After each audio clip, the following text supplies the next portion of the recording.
Well, good afternoon to you. Day's Monday again. Time's going on, isn't it? Of course, it's warm, but it's lovely. Can't complain. Everything's all right. I hope everybody's all right. We've had a nice old weekend, really. We've had drop rain, but in the night it was very good. But a few more visitors around now. It don't matter. Just got to keep safe. Be all right. Now, this here one, I'm just going to do. This is going to be one a bit longer story today. Not too long, but anyhow, this one's called Lizzie Ann's Shop by Herbert Lean. Lizzie Ann kept a little general shop next door to the cobbler's. Here everything was sold, from a red herring to a nightcap. Rows of bottles lined the shelves with Kruger's whiskies, licorice ladders, aniseed bowls, black and white peppermints, and all kinds of tinned sweets. The shop had a very small window, lit up in the winter evenings with a hanging oil lamp, and on the bottom part of the door had a bell on a coil spring that rang for several minutes when the door was opened quickly. The children used to open it very slowly, and it did not ring. Then, if Lizzie Ann was in the kitchen, they'd help themselves and crept out. Lizzie Ann was married to John Paul. He was glad to have a home, and she says he was handy to lift the boxes, and that was all she wanted him for. Sometimes Lizzie Ann would go to her sister's down Pugg's and leave John Paul to look after the shop. Now, John Paul was slow on the uptake, and if two customers come in at the same time, it was too much for him. One day he was left alone, and in come Martha Jane. She knew Lizzie Ann had gone because she saw her going down the road. "Hello, John Paul. Where's Missus?" she asked.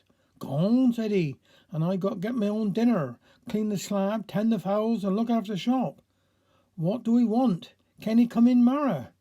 "No," she replied. I only want to give me a shilling for 2 sixpenny pieces. Here you are, and don't tell nobody Lizzie's gone away."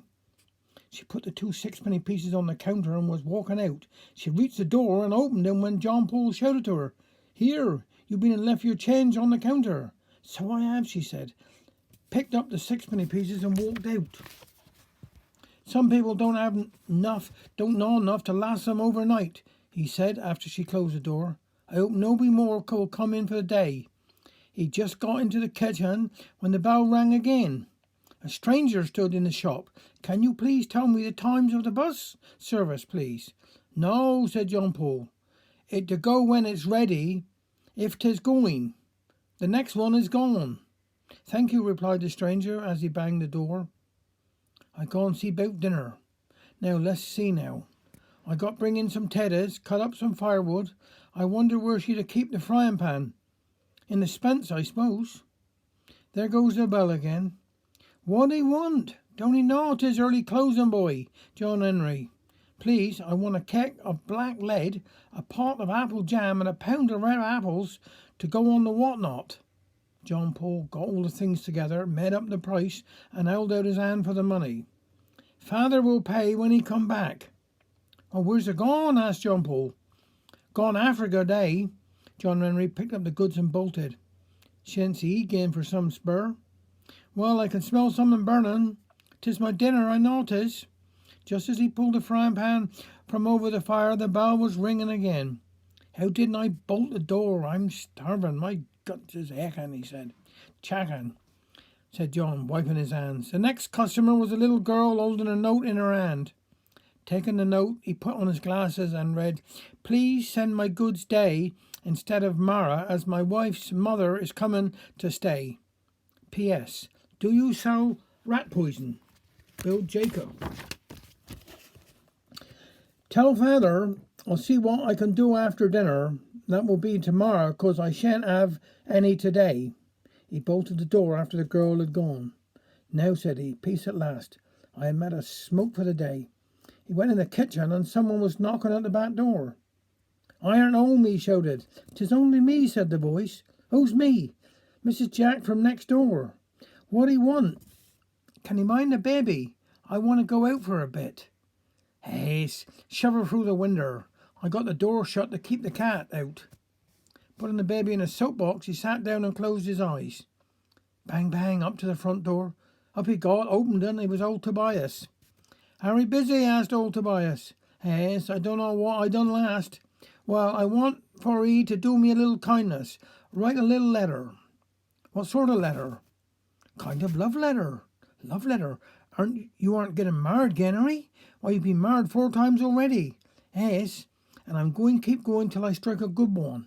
You know that little widow woman up Churchtown? I heard she got a bit money. Now sit down and write. My dear Polly, the sow is sick and part of my roof is blowed away. Ain't much of a love letter, is it? Tell her my love is boiling over. So is my dinner. Now I'm all mixed up. I don't know if Mrs. said leaving in for an hour or taking out after an hour. What must I say next? Tell her if she's willing, she's mine and I'm she's. She can't see very well, can she? No, and I can't hear, so we ought get on together. Now put down. My love is like a little bird that flies from tree to tree, and when it sees another bird, it thinks no more of me. What is the address? I dunno. Put down Polly Punnon. Postman will know. Well, so long. I'll shut the door. When I sit down again, I shall never get up no more. He lay down on an old rug and was soon fast asleep. He slept for 6 hours and awoke to find Lizzie Ann home again and getting his supper. Thank you very much.